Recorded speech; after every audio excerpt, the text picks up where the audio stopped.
नमस्कार, MT talk show में आपका स्वागत है। प्रयागराज में शिप्रा पाठक जो एक पर्यावरणविद हैं और आप जो है राम वन गमन पथ मार्ग पर पैदल परिक्रमा अयोध्या से लेकर के रामेश्वरम तक करने के उद्देश्य से निकली हैं और वो कल प्रयागराज में आ गई थी। आज हमारे साथ में है।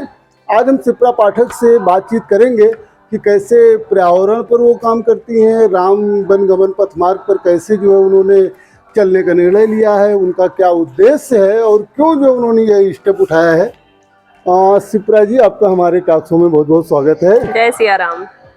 सबसे पहले तो हम लोग यही जानना चाहेंगे कि कैसे आपके मन में कैसे ये आपने उद्देश्य बनाया कि हाँ मुझे राम पथ गमन मार्ग पे चलना है, कैसे आया? नहीं, एक ही दिन में नहीं आया और ये मेरी पहली पदयात्रा नहीं है। हाँ, नर्मदा पहले तो आप नर्मदा पदयात्रा के बारे में बताइए, उसको कैसे आपने? इसके पहले भी मैं नर्मदा परिक्रमा कर चुकी हूँ जो 3600 किलोमीटर है। 3600 किलोमीटर पैदल आपने चला? जी, शिप्रा जी की परिक्रमा की, माँ गोमती की तो ये करीब 5वीं या 6ठी मेरी पैदल यात्रा है। और पैदल यात्रा का उद्देश्य जो है वो उसका धरातल प्रकृति संरक्षण ही है। क्योंकि जब आप पैदल चलते हो तो आपको हर नदी की, हर जंगल की और हर उस स्थान की वस्तु स्थिति पता चलती है कि उसे कितने सुधार की जरूरत है। ये नर्मदा और शिप्रा के बाद आप राम वन गमन पथ मार्ग की यात्रा कर रही हैं? जी, उसी मार्ग से चल रही हैं जिधर से राम जी गए थे? बनना जो है, अरे अब तो वहाँ कहीं जंगल होगा, कहीं पहाड़ होगा, कहीं नदियाँ होंगी, कैसे पता कि हाँ इसी रास्ते से गए थे? देखिए, जो हमारी सृष्टि है वो भावपूर्ण सृष्टि है। कैसे मान लेंगे उस प्रतिमा में राम ही है जिसको आप पूज रहे हैं? आपका भाव ही बता रहा है ना कि उसमें राम जी हैं।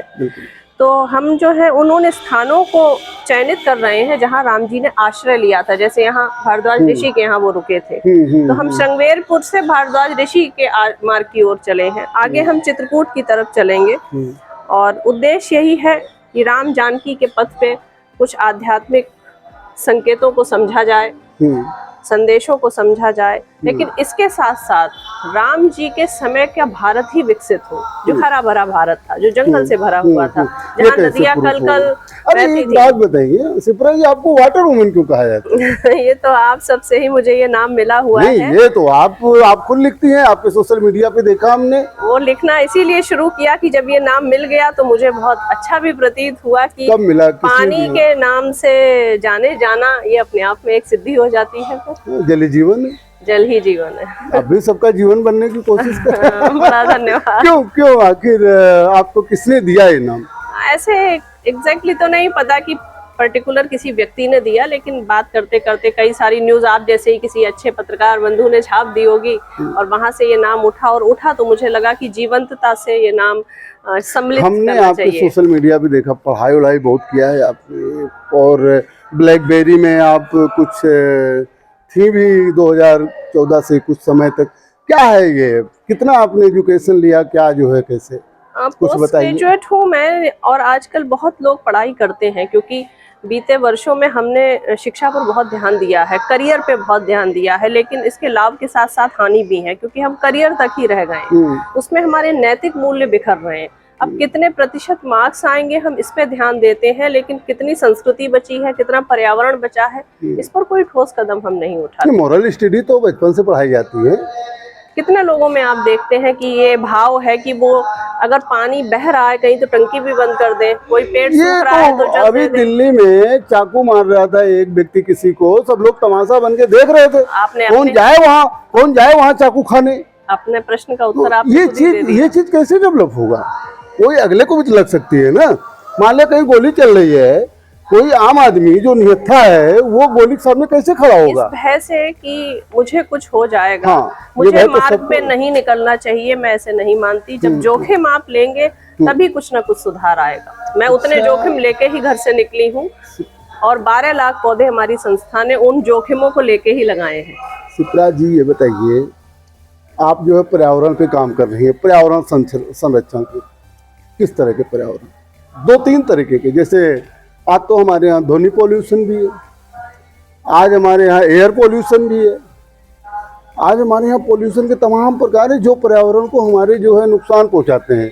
आप जिस रोड से आई हैं कभी उस सड़कों पर जंगल हुआ करते थे, बिल्कुल। बहुत पेड़ पौधे हुआ करते थे, लेकिन इस विकास के दौड़ में ये तो कटते जा रहे हैं, करते जा रहे हैं। पर्यावरण का संरक्षण तो सरकार कर ही नहीं रही है। एक आपने देखा जिसने आपने नर्मदा आंदोलन चलाया था, चिपको आंदोलन किसी ने चलाया था और ऐसे ही किसी सन्यासी ने चलाया था, पता है वो पेड़ पर चिपक जाते थे कि ताकि पेड़ ना काटे जाएं। लेकिन आज तो किस तरीके से संरक्षण आप करती हैं? सर, आप सिर्फ गिलास को आधा खाली देख रहे हैं और मैं गिलास को आधा भरा देख रही हूँ। इतना सोच का अंतर है। ये कह के कि इतना पॉल्यूशन फैला है, क्या घर पे बैठ जाना चाहिए? नहीं, क्या कोई ठोस कदम नहीं कह उठाने रहे चाहिए? वर्ल्ड लेवल पर इसके लिए बातें होती हैं। आपको पता है इंडोनेशिया आने वाले समय में डूब जाएगा, उसकी राजधानी बाली डूब जाएगी। हम विश्व की बात बाद में करें, पहले भारत से ही चले। और मुझे लगता है कि सार्थक प्रयास भी हो रहे हैं। ऐसा संभव नहीं है, तभी हम और आप जीवित हैं, तभी शुद्ध वायु मिल रही है। तो अच्छे लोग भी हैं, अच्छा काम भी कर रहे हैं। ऐसे है ना, ये जो रक्षा जो मतलब हथियार बेचते हैं, वे दुनिया को हथियार बेच के युद्ध करवा देते हैं, चाहे यूक्रेन में युद्ध हो, चाहे इजराइल और गजा का युद्ध हो, और उसके बाद वहाँ ढेर सारे हजारों टन बम फोड़ देंगे, प्रदूषण फैलाएंगे और हमसे कहेंगे कि आप कम करिए, और हमारे संत महात्मा जो है वो इस पर निकल पड़ेंगे कि हाँ भाई कम करना चाहिए।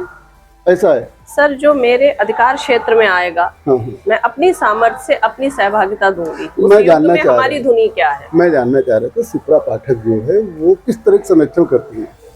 अब आप इसको कुछ बताइए यार, खुल के। मैं खुल के ही बता रही हूँ, पर आप विषय को भटका रहे हैं। नहीं बताइए। हम गांजा पे पहुंच गए, हम हथियारों पर पहुंच गए, हम प्रकृति की बात कर रहे हैं। आप प्रकृति की बात मुझसे करिए। और मैं क्या काम कर रही हूँ पहले आपको ये समझना होगा कि 12 लाख पौधे मैंने जन सहयोग से नदियों के किनारों पे लगा दिए। मैंने नहीं लगाए, मेरे पीछे एक संस्था है, मेरे पीछे एक जन सैलाब है 10 लाख से। उन्हें एक अच्छा नेतृत्व चाहिए। हर व्यक्ति, प्रति व्यक्ति ये चाहता है शुद्ध वायु, शुद्ध जल उसे मिले, लेकिन उन्हें वो नेतृत्व नहीं मिल रहा है। अगर हम कुछ अच्छे लोग ऐसे तैयार करेंगे कि हम मानवता और प्रकृति के लिए काम कर रहे हैं, तो लोग खड़े हो जाएंगे। वो 12 लाख पौधे लगाए हैं मैंने। कैसे लगाए हैं? किसी से खाद ली है, किसी से मिट्टी ली है, किसी से बीज लिया है, वन विभाग का सपोर्ट लिया है। वो जो 12 लाख पौधे आप पीछे लगा देती हैं, हाँ, मुझे पता था। आप अगर मेरी पूरी बात सुनते तो आपको प्रश्न करने की आवश्यकता नहीं होती। अब बताएं, अब पूरा करें। तो किसी से मिट्टी ली है, किसी से बीज लिया है, और किसी को जिम्मेदारी दी है, और उन 12 लाख में हर पौधा वृक्ष बना है पिछले 5 साल में, जो रिकॉर्ड पे है। तो ये कहना कि कोई काम नहीं कर रहा है या सिर्फ हम नकारात्मकता से ही चीज़ों को देखें, ऐसा नहीं है। भारत में कोरोना जैसी महामारी आई और हमारी मानवता ने ही सौजन्य से, वात्सल्य से ही उसे संभाला। हर घर से एक दूसरे को जुट होके एक हेल्प हमने की, सहयोग किया। और भारत तो प्रेम का देश है। यहाँ पर प्रेम भाव, संस्कृति, सभ्यता, इसी से सब विकसित हो रहा है। तो अच्छे लोग भी काम कर रहे हैं, कम हैं इसलिए दिखते नहीं। ये भगवा धारण के पीछे क्या उद्देश्य? आपका सोशल मीडिया मैंने इंस्टा पे देखा, मैं हर तरह के मॉडर्न ड्रेस भी है, ऑफ शोल्डर ड्रेस भी है, और इस समय भगवा ड्रेस का मैं हर तरह के कपड़े पहनती हूँ। लेकिन जब आप साधना में होते हैं तो आपको संयमित ढंग से एक विचारधारा को आत्मसात करना पड़ता है। अक्सर देखा जैसे राम जी जब विवाह में अपने थे, जानकी जी जब विवाह कर रही थी उनसे, तब उनका ड्रेस कोड अलग था। लेकिन जब वो वनवास पे निकले हैं तो एक वेशभूषा लेके निकले। ताकि जब हम मार्ग पे चले तो आप जैसे लोग जो देख रहे हैं उनको पहले बार में ये समझ आ जाए कि हम आपसे अलग हैं और हम आपसे अलग कोई कार्य कर रहे हैं। तो और हमारे हनुमान जी का रंग है ये तो। बढ़िया है, बजरंगबली भक्त आप भी हैं जी, आराध्य है मेरे। अच्छा, नहीं बहुत अच्छा बात है। हमारा ये कहने का मतलब है कि आप प्रयागराज राम वनगमन पथ मार्ग पे चल रही हैं, यहाँ पर नया क्या कर रही हैं, इसका क्या उद्देश्य है? नया तो कुछ नहीं कर रही हूँ। सबसे पहले तो नई सोच यही है कि राम जानकी के पथ पर मैं साहस कर रही हूँ चलने का, ताकि मैं उनके चरित्र को, उनके आचरण को समझ सकूं। क्योंकि कुछ स्थान उनकी गरिमा से अभी भी इतने परिपूर्ण हैं कि अगर आप थोड़े भी आध्यात्मिक जागृत हैं तो आपको वो कोई ना कोई संकेत देंगे। जैसे पीछे श्रृंगेरपुर हम छोड़ आए हैं, तो जब वहाँ मुझे बताया गया कि यहीं पे राम जी ने अपनी जटाएं पहली बार बांधी, मैंने उसकी कल्पना की कि कैसा लगा होगा उन्हें कि 14 वर्ष अब मुझे ऐसे ही रहना है। तो अभी तो मैं धीरे धीरे उनकी ऊर्जा को ग्रहण करने का प्रयास कर रही हूँ। और जन सहयोग जो भी इससे जुड़ेगा, इसके द्वारा मैं जंगलों को विकसित करूंगी, नदियों के संरक्षण के लिए एक अलग जगाऊंगी। जहाँ खेत हैं पहले, अच्छा आप क्या इसका कुछ इतिहास भी लेती हैं?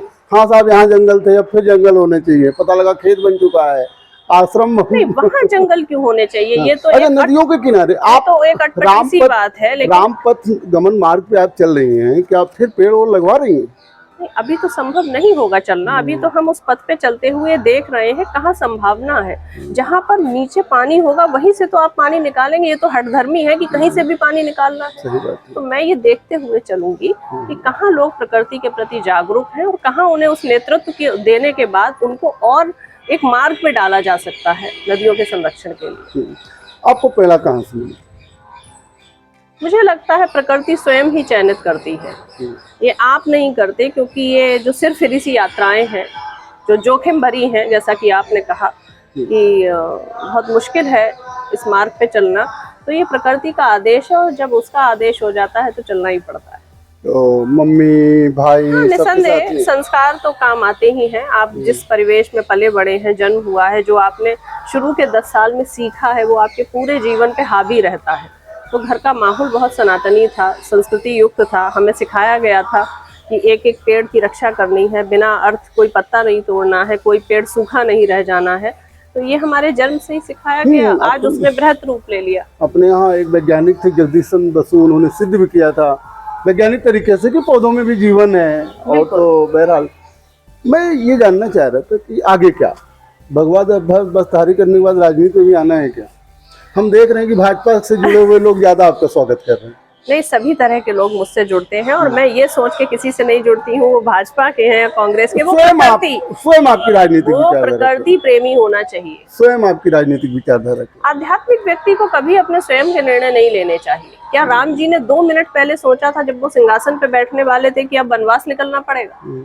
लेकिन जैसे ही वनवास घोषित हुआ वो उसी मुस्कुराहट के साथ निकल गए।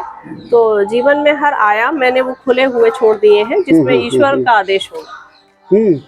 Are you single? यस। तो when you are going to do?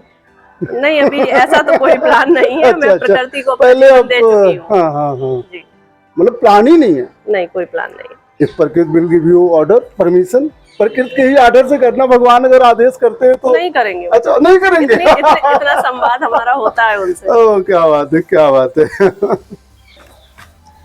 अभी आप का रूट क्या है और कैसे, कितना दूर तक? राम जी यहाँ के बाद लगभग 12 साल से अधिक चित्रकूट में रहे हैं। तो इधर से मार्ग अब चित्रकूट का लिया जाएगा और चित्रकूट 2-3 दिन विश्राम करूंगी, वहाँ के सारे स्थलों का भ्रमण करूंगी जहाँ जहाँ राम जी रहे हैं। और मंदाकिनी जी की क्या स्थिति है उसको थोड़ा सा और मनन किया अच्छा, जाएगा। तो एक दिन में पैदल कितना चलती है? 25 से 30 किलोमीटर। तो परिवार के और सदस्य भी चलते हैं अकेले? नहीं, वो लोग शिफ्ट बदलते रहते हैं। कोई 5 किलोमीटर चलता है, फिर शिफ्ट बदल जाती है, फिर नई टीम आ जाती है। स्थानीय लोग भी मिलते हैं, आप जैसे बहुत लोग मिलते हैं जो 2-2, 3-3, 5-5 किलोमीटर का साथ देते हैं। कल हम देखे थे आपको तो हमने सोचा हम भी चलें, लेकिन फिर हुआ कि यार we are unknown and how we will do. Sir यही तो परेशानी है कि हम अगर कहीं बस में जा रहे हैं, ट्रेन में जा रहे हैं, प्रोफेशनली कहीं जा रहे हैं, ऑफिस का काम कर रहे हैं, हमें संकोच नहीं आता। लेकिन जब धर्म की बात आती है तो हम संकोच कर जाते हैं। नहीं, होता क्या है ना कि अभी आप चल रही हैं, आप थी, आपके पीछे एक कन्या थी। आप एक बार सिर्फ मुझसे आके यही पूछ लेते कि देवी जी कैसे चल रही हैं, क्या है, कोई आवश्यकता है। अगर आप ये पूछते तो बातचीत का एक सिलसिला शुरू होता। कोई बैनर नहीं था, लेकिन हमने सर इसलिए बैनर नहीं था क्योंकि मैं इसको बिल्कुल भी मार्केट शब्द से अपनी यात्रा को सुसज्जित नहीं करना चाहती। जैसे राम अपनी सादगी से चले हैं, सोचिए आप उसी सादगी से चलना एक जगह हमने तस्वीर देखी अशोकनगर में, किसी ने स्वागत के लिए लिखा हुआ था, and within 15 minute I got your personal number. हमें एहसास था कि yes that is see that lady whom I meet. अच्छा चलिए आप बताइए कि आप चित्रकूट जाएंगी, हमने सुना रामेश्वरम तक जाएंगी। जी रामेश्वरम। यह तो बड़ा लंबा हो जाएगा। सर 3600 तो चल चुकी हूँ ना, ये 4000 है, क्या फर्क पड़ रहा है? कितना दिन में पूरा होगा? कुछ समय अवधि नहीं रखी, जैसे राम जी चाहेंगे। 6 महीने, 4 महीने, 3 महीने, मैं उनके मार्ग पे निकल गई हूँ। और जब एक बार सरयू जी के जल से संकल्प ये ले लिया कि राम जी तुम इस यात्रा को पूर्ण कराना, सुरक्षित पूर्ण कराना और इसके उन संदेशों को भी पूर्ण कराना जो लेके निकली हूँ, तो फिर अवधि क्यों रखनी? सुबह कितने बजे उठ जाती हैं? मतलब यात्रा के लिए निकल लेती हैं? 7 बजे तक। अच्छा। क्योंकि सुबह के जो किलोमीटर होते हैं वो थोड़े से शांत मन से अच्छे चलने हाँ, जाते हैं, थोड़ा सुबह का ऊर्जा समय अच्छी होता होती है। है, ट्रैफिक कम होता है रोड पे, तो चलने में आसानी होती है। बिल्कुल बिल्कुल। तो 7 बजे से निकल जाते हैं और सूर्यास्त के पहले उसको विश्राम दे देते हैं। सूर्यास्त के पहले विश्राम के लिए तो पहले से प्लेस चयनित नहीं हमारी होता होगा? संस्था से 10 लाख लोग जुड़े हैं भारत से। संघ परिवार इस यात्रा में बहुत रुचि ले रहा है। मतलब कि संघ ले रहा है रुचि? हाँ, सहयोगी संस्थाएं ले रही हैं, सारे आश्रम, मठ, साधु, संत, यूनिवर्सिटी के हर 10-5 प्रोफेसर। किलोमीटर पे तो ऐसे आश्रम मिल भी जाते होंगे? हाँ, मिल जाते हैं। जैसे अभी जब आप चित्रकूट की तरफ जाएंगी तो वहाँ तो सर बहुत पहाड़ी सहयोग, है, बहुत जंगल है। बहुत सहयोग इस यात्रा को मिल रहा है और हर वर्ग का मिल रहा है। तो रुकना और भोजन ये समस्या बिल्कुल नहीं है भारत। अच्छा, तो कुछ गैदरिंग नहीं करवाती लोगों को संदेश देने के लिए रास्ते में? बस आप चली जा रही, कोई देख रहा अरे यार वो तो दो नहीं, कहीं कहीं बड़ी बड़ी जगह जैसे प्रयागराज आए तो हमने एक प्लान किया, जो हमारे से जुड़े लोग हैं फिर उनसे जो जुड़े लोग हैं, इसलिए आज भारद्वाज आश्रम पे हमने एक संवाद रखा था। जो चित्रकूट है, प्रयाग है, अयोध्या है, सुल्तानपुर है, प्रतापगढ़ है, सब में हम संवाद करते हुए ही आप रहने वाली बदायूं की? जी। धर्मेंद्र यादव सांसद थे, अब वहाँ जो है वो है, क्या नाम है उनका, स्वामी प्रसाद मौर्य की लड़की। सर बदायूं तो बहुत सारी और भी चीजों से जाना जाता है। शकील बदायूं नहीं बहुत अच्छे शायर हैं, तो आप उन्हीं का जिक्र कीजिए ना। आप इसको पॉलिटिकल हमारा बीट है, पॉलिटिकल व्यू क्यों ले आ रहे हैं? जी, पॉलिटिकल हमारी बीट है। मनोज तिवारी यहाँ पॉलिटिकल इंटरव्यू लेने के लिए ज्यादा जाने जाते हैं। वो तो हमने फिर आपको एक आध्यात्मिक स्त्री का इंटरव्यू लेना नहीं था? क्यों? अरे मैं भी ब्राह्मण हूँ और अध्यात्म की तरफ मेरी भी रुचि है, तो फिर अब क्या हो गया? और हम लेख से हट के आपसे सवाल भी नहीं पूछ रहे, हम तो आम जीवन में होने वाले सवाल पूछ रहे हैं। नहीं, तो इसीलिए मैंने बोला बदायूं, शकील बदायूंनी के लिए जाना जाता है। हाँ, जरूर जाना जाता है, बदायूं फेमस वही वाला बदायूं जो शकील बदायूंनी का है। अब आज हमारे एज में तो दूसरे लोग हैं, लेकिन फिर भी वो इतना बड़ा नाम है, हाँ, बिल्कुल गरिमा को हम कैसे छोड़ देंगे? नहीं नहीं, बिल्कुल नहीं छोड़ सकते हैं। तो आप बदायूं से फिर जो है प्रारंभिक शिक्षा आपकी वहीं हुई? रोहिलखंड यूनिवर्सिटी। रोहिलखंड यूनिवर्सिटी से हुई। उसके बाद आप जो है अध्यात्म, कब से अध्यात्म है? हर व्यक्ति अपने आप में आध्यात्मिक है। मैं धार्मिक नहीं कह रही हूँ, आध्यात्मिक कह रही हूँ। और आध्यात्म का अर्थ होता है नहीं, आध्यात्मिक मतलब हमारा कहने का तात्पर्य है। मैं आ रही हूँ, आप उसी बात पे आप मेरा उत्तर सुन लीजिए पूरा। और आध्यात्म का मतलब होता है जब आप किसी का अहित किए बिना अपना हित करते हैं और मानवता और पर्यावरण को उसमें सम्मिलित करते हैं। जब आप विस्तार दे देते हैं किसी भी बात को, तो आप आध्यात्मिक होते हैं। तो ऐसा कुछ नहीं था कि मैं कब से हो गई हूँ। मैं जन्म से ही उस सोच की थी कि मुझे टपकते हुए पानी की आवाज़ अच्छी नहीं लगती थी। कहीं टंकी खुली है, कहीं पेड़ सूखा है, ये मुझे द्रवित करता था। मुझे हरे भरे पेड़ पौधे हमेशा अच्छे लगते थे। इसीलिए मैं कहती हूँ मैं प्रकृति की बच्ची हूँ। प्रकृति ने पहले दिन से मुझे चयनित किया है। आज पानी संरक्षण कितनी बड़ी समस्या है सर, कितने समाधान हो रहे हैं उस पर बात करते हैं। पूरा एक समाधान जो हो रहा है वो तो मंत्रालय शुरू से है, एक मंत्रालय पूरा इसके लिए। फिर आप जैसे लोगों को ये सब के लिए क्या जरूरत पड़ गई? इसलिए क्योंकि ये जरूरी जगाना है ना, क्योंकि नहीं हो रहा है तभी तो आप नहीं, ये बिल्कुल नहीं है कि वो नहीं कर रहे हैं इसलिए मैं कर रही हूँ। ये बिल्कुल ऐसे है कि पहले के जमाने में आपने देखा होगा कि लोग प्याऊ लगवाते थे, तो वो तो ये नहीं कहते थे सरकार का काम है मैं क्यों प्याऊ लगवाऊं। किसी गरीब की लड़की की शादी हो रही थी तो खड़े हो जाते थे। वो भी खड़े होते हैं। आपके प्रश्न का उत्तर सुनिए ना, तो तब वो ये नहीं कहते थे ना मेरा काम नहीं है, सरकार दे इसके लिए, कराते थे ना। तो हम ये क्यों सोच रहे हैं कि सरकार ही सब करे, हम क्यों नहीं कर रहे हैं? हमारी सहभागिता क्या है? तो हम अपने हिस्से के 11 पौधे अगर लगाएंगे और उसको संरक्षित करेंगे तो आप देख लीजिए देश की जनसंख्या कितनी है। मेरा दूसरा सवाल था, मेरा कहने मतलब अकेले चना कहते हैं, अकेले चना बाहर नहीं, अकेला चना कहाँ है? अकेला चना ने 10 लाख लोग जोड़ दिए। मैं ये कहना चाह रहा हूँ कि क्या आज वाकई ऐसी कोई समस्या है या समस्याएं हमेशा रही हैं और सरकारें सुधार करने हर युग में समस्या रही है और हर युग में समाधान हुए हैं। कोई ऐसी विशेष समस्या नहीं है जो आज ही हो गई। आज नया क्या होना चाहिए?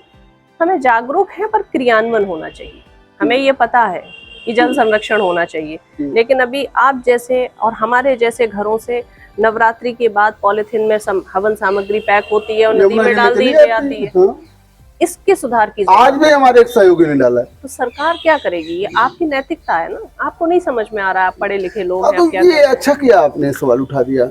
ये तो बहुत बड़ा मुद्दा है, लोग डाल देते हैं, उसका उपयोग कहाँ किया जाए, कहाँ मूर्तियों को समाहित किया जाए, कैसे उनको गड्ढा जो है- खोदा जाए, अच्छा। गड्ढे में डाला जाए। हम्म, हमारे नर्मदा क्षेत्र में हमने कई जगह ये प्रकल्प चलाए हैं जहाँ गड्ढा खोद रहे हैं और हम उसमें सारी हवन सामग्री, सारी मूर्तियां विसर्जित करते हैं। मूर्तियां हम वैसी वेलाली लेके जाएं जो डिसॉल्व हो जाए, जो मिट्टी की बनी हुई हो। मतलब नदियों को गंदे ना किया जाए। उसमें कारीगरों को भी हम एक मौका देते हैं, कुम्हारों को भी एक मौका देते हैं। उनकी जो एक अच्छे उनके कार्य योजनाएं हैं उनको बल मिलता है। छोटे छोटे लोगों को रोजगार मिलेगा उससे। चलिए शिप्रा जी, आपसे बात करके अच्छा लगा। अंत में आप लोगों को क्या संदेश देना चाहेंगे? जल ही जीवन है, अतः जल बचाएं, नदियों को बचाएं, उनको गंदा ना करें। किसी भी पाप और पुण्य के नाम पर उनमें कुछ भी ऐसा प्रभावित ना करें जो नदियों के लिए ठीक नहीं है। और बाकी तो सब जागरूक हैं आजकल। जय सिया राम। इतना आपने लंबा यात्रा किया, उसके बाद भी आपने हमको समय दिया, इसके लिए आपको बहुत बहुत धन्यवाद। जय सिया राम। जैसा कि आपने देखा, हमारे साथ वाटर वुमेन शिप्रा पाठक जी थी, जो जल संरक्षण और पर्यावरण संरक्षण के लिए जो है काम कर रही हैं। और आप राम वन पथ गमन मार्ग की पदयात्रा कर रही हैं, जहां लोगों को जागरूक करेंगे। ऐसे ही अन्य लोगों से हम आपकी मुलाकात करवाते रहेंगे। देखते रहिए एमटी टॉक शो।